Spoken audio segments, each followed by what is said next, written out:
नमस्ते, मैं आपका होस्ट श्री हूँ और आपका स्वागत है प्यार की दास्तां में। तो चलिए शुरू करते हैं हमारी कहानी नफरत से प्यार का सफ़र। हम पिछले एपिसोड में सुने थे कि वो दोनों एक दूसरे के बारे में सोच रहे थे, यानी अपनी गलती के बारे में। तो चलिए शुरू करते हैं हमारी आगे की कहानी। वो दोनों एक दूसरे के बारे में सोच रहे थे और कुछ समय बाद रात को वो डिनर करके सो जाते हैं। अगले दिन सुबह को वो दोनों उठकर नाश्ते करते हैं और कॉलेज में चले जाते हैं। ऐसे ही कुछ दिन चलता है। उस बीच वो दोनों की ना बात होती है ना मुलाकात। हर रोज की तरह वो दोनों कॉलेज जाते हैं, पर कॉलेज में कुछ लोग कीर्ति को परेशान कर रहे थे और ये सब माही देखकर उसके पास जाती है और उस बीच माया भी आकर पहुंचती है। माही समझती है कि ये सब माया का काम है, क्योंकि वो माया को परेशान कर रही थी। 2 बार टक्कर हो चुकी थी उनकी, इसलिए तो माही माया को बोलती है, तुम्हारी हिम्मत कैसे हुई मेरी दोस्त को परेशान करने की? मानती हूँ मैं तुम्हें 2 बार टक्कर दी हूँ, उसका मतलब ये तो नहीं कि तुम मेरे दोस्त को परेशान करो। और वैसे भी वो सब मैं जानबूझ के नहीं की थी। तुम ये सब तो जानते हो ना, क्यों मेरे दोस्त को परेशान कर रहे हो? माया, मिस माही, आपको जो लग रहा है वो आप गलत सोच रही है। ये सब मैं नहीं कर रही हूँ, और वैसे भी ये सब मैं नहीं करती। माही, अच्छा, मैं गलत सोच रही हूँ? ये जो आप कुछ दोस्त है यहाँ पे, तो क्या कर रहे हैं? वैसे भी तुम मेरी कोई नहीं हो, तो मैं क्यों सोचूं आपके बारे में अच्छा? माया, हाँ तो मैं तुम्हें कौन सा अपने मानती हूँ? तुम जो बिन गलती के मुझ पे इल्जाम लगा रही हो, उसके लिए मैं तुम्हें माफ़ नहीं करूँगी। मैं तुमसे नफरत करती हूँ। माही, तो मैं तुम्हें कब कहा कि मैं तुम्हें पसंद करती हूँ? मैं भी नफरत करती हूँ तुमसे।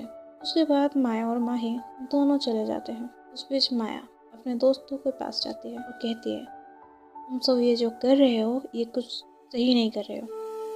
कि तुम लोग सोच क्या रहे हो? ये सब करके तुम्हें क्या मिलता है? माया के दोस्त, माया, खैर हम वैसे कुछ नहीं किया है। तुम्हें हर्ट करने का हमारा कोई भी इंटेंशन नहीं था। तुम्हारा इंटेंशन मुझे बहुत अच्छे से समझ आ रहा है माया, और तुम सबसे मुझे ये सब उम्मीद ही नहीं थी। उसके बाद माया अपने घर चली जाती है। माया का और मूड नहीं था कि वो कुछ क्लास और करे, तो इसलिए वो घर चली गई। दूसरी तरफ माही कीर्ति के लेके अपनी क्लास में जाती है और वो दोनों क्लास करने के बाद अपने घर चले जाते हैं। माही क्लास खत्म करके वो अपनी फ्लैट में चली जाती है और वहाँ जाकर देखती है माही माँ और पापा और उसके भाई के साथ एक छोटा सा बच्चा आया है। माही उस बच्चे को देखकर जाके हक करती है, आर्यन यहाँ कैसे? उस वक्त माही की माँ माही को पूछती है, पढ़ाई ठीक से चल रही है ना? कोई परेशान तो नहीं है? माही, नहीं माँ, कोई परेशान नहीं है। अर्जुन, यानी माही के भाई, कोई प्रॉब्लम है तो बताओ, हम सॉल्व कर देंगे। नहीं भैया, कोई प्रॉब्लम नहीं है, आप जैसे सोच रहे हो ऐसे कुछ भी नहीं है। उसके बाद मैं तो अपने घर में चली गई थी और उनके घर वालों को पता है कि अगर वो गुस्से में है तो वो किसी से बात नहीं करेगी।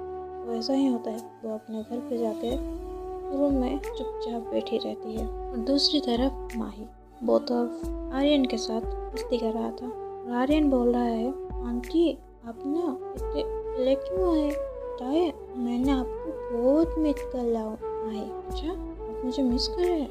ये तो आप मुझे बताया नहीं। हाँ तो आप कहाँ थे मेरे पास कि मैं बताती? तो मुझे बता के भी नहीं आए, इतने ही चले आए। वो मेरे आर्यन को दुख लगा।